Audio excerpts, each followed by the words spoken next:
Really? All for you. I'm impressed. Thank you. Good morning. I love your top. Oh, thank you. You look great. So do you. Like Tina Turner this morning. Oh, really?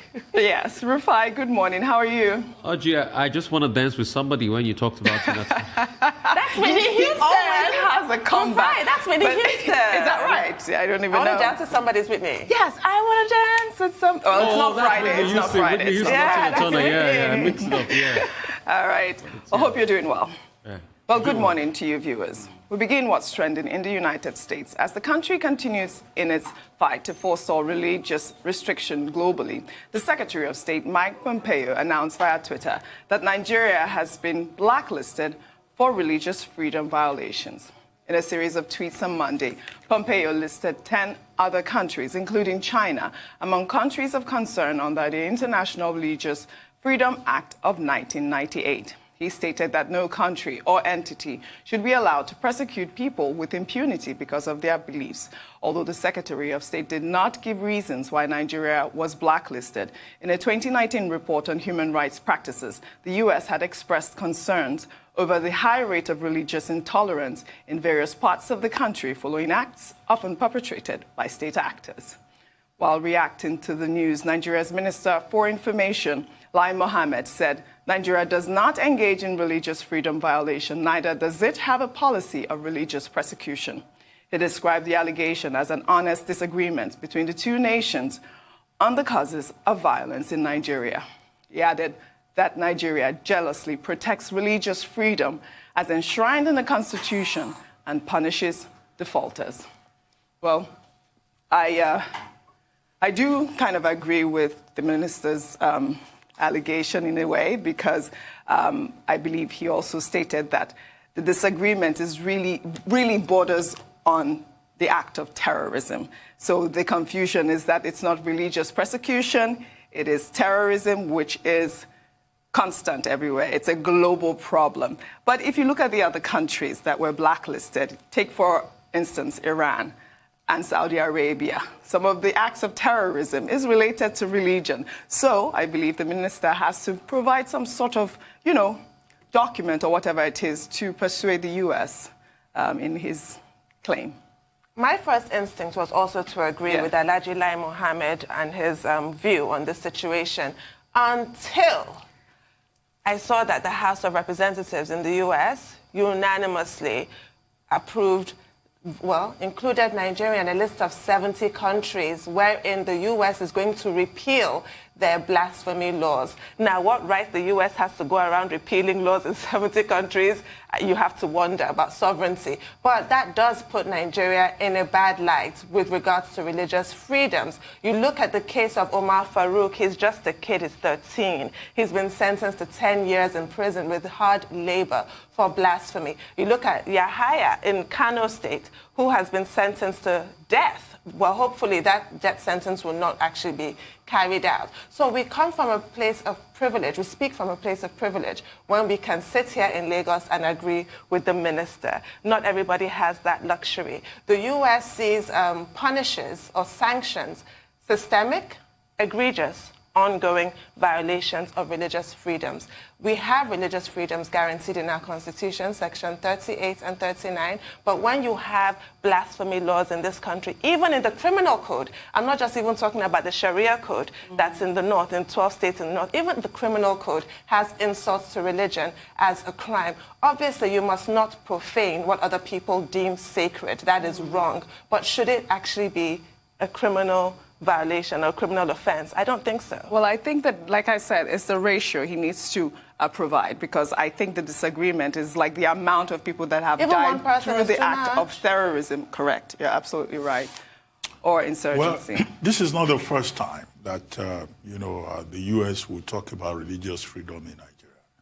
There's a body called the U.S. Commission on International Religious Freedom. That body that makes recommendations to the State Department. And then the State Department will then act on the basis of that recommendation. And the enabling law is the International Religious Freedom Act of 1998. Now, in 2011, the same body, that commission, recommended that Nigeria should be blacklisted. But that did not happen. Yes. The State Department did not take that recommendation. In 2013, there was also a similar recommendation, but the U.S. government didn't quite blacklist Nigeria. But this time around, Nigeria has been blacklisted. Well, the federal government has said that Nigeria will engage the United States. The Ministry of Foreign Affairs, through its spokesperson, Ferdinand Nwoye, also issued a statement saying that Nigeria will engage the U.S. Maybe there is a window there because you will recall that last year, Sudan was taken off that list. Right. Uzbekistan was also taken off that list. And, it's some kind of warning. It's just a way of saying, look, we're keeping an eye on you. If you do not improve in terms of your record, then there could be sanctions. Because Secretary of State Mike Pompeo, who is a Christian evangelical anyway, made the point that, look, if we don't see any improvement, there could be sanctions in many of these countries. But some people have also raised the question about, okay, how is this decision arrived at? Because this year, in this list, there was a recommendation by the U.S. Commission on International Religious Freedom against India. But India was not included in that list. And some analysts are saying, well, maybe it's because of the friendship between India and the United States, that if you are talking about religious bigotry, Hindu nationalism, promoted actively and politicized by Prime Minister Narendra Modi, is an issue. But in any case, it's not for us to dictate who and who the U.S. should put on its list. Only on Monday, you were referring to the resolution of the House of Representatives on Monday about blasphemy laws in 70 countries. And of course, the House of Representatives in the U.S.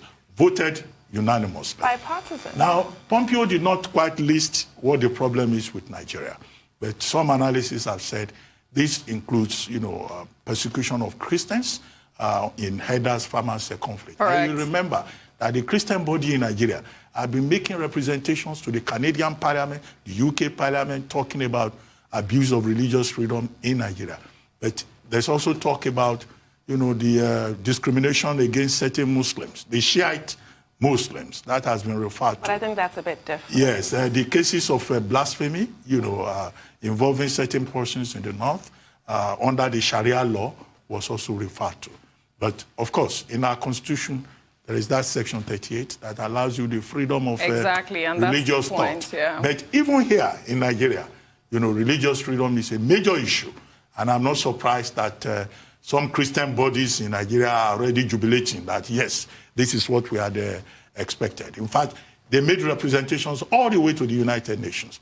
It's just for us to pay attention to what the U.S. has done, but it doesn't mean that we will be permanently on that list. And the engagement could result in a situation whereby we will be removed from the list, as I said, has happened in the case of Sudan and Uzbekistan. No, it has to be done thoroughly, otherwise there are those sanctions that could affect us economically. Rufai, your take. Engagement, and I think the conversation really should be about engagement. And when these infractions by U.S., when U.S. says a country has not respected religious or civil rights, then there should be that level of engagement. Enough said about that, because even when you look at the Indian case, a lot of people cited, Narendra Modi was on a ban. He couldn't enter America for so many years until he finally became president. In fact, there was that talk about him entering America after he became president because of that ban, after the Hindu crisis and the riots with Muslims.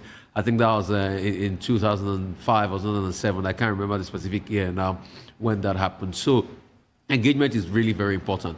But I want to be a little bit very comical. Owing to the recent happenings in the American elections, can we too put America from Nigeria here on the blacklist of countries with electoral violence and bring out steep penalties that Americans too have to abide by, that they need to come clear themselves from our blacklist book? Go right ahead. Is this something we should do? You can, under the doctrine of reciprocity, which is at the heart of diplomacy. Because can Nigeria take on the world's primary power? Because we were shocked at the level of electoral violence and post-electoral violence that still goes on in America as we speak today, as they recount all the votes. And in Nigeria, we value democracy. Yes. And we must hold America accountable with regard to democratic standards.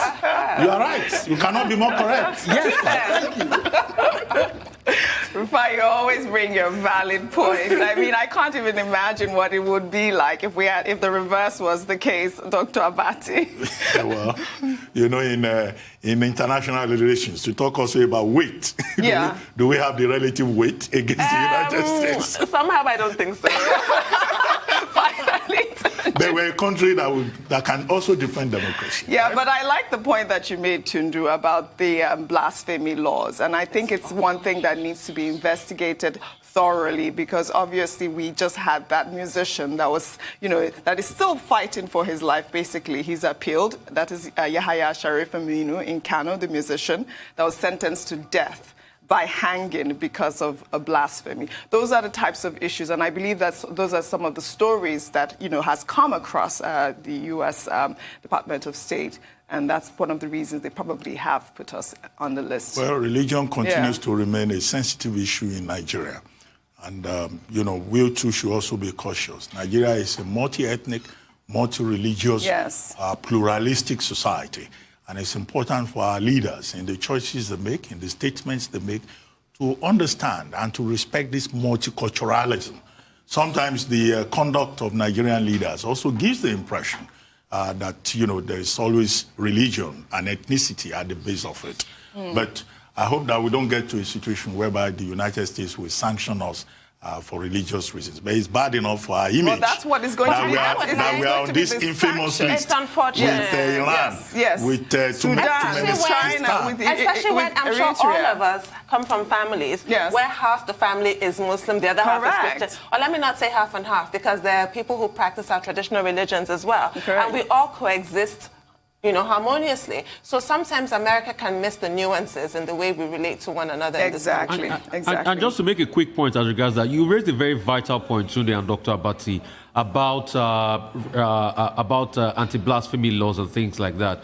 You see, it even led to the death of somebody in Pakistan, the former governor of Punjab region, Saman Taseer, and that raged on. That was a big controversy. So please, any way we can, let us try to allow reason prevail. Those people that are begging for their lives, we don't want things like that. You know, there's a fine line between, yes, religious tolerance and religious bigotry. And I think concerning matters like that, we'll have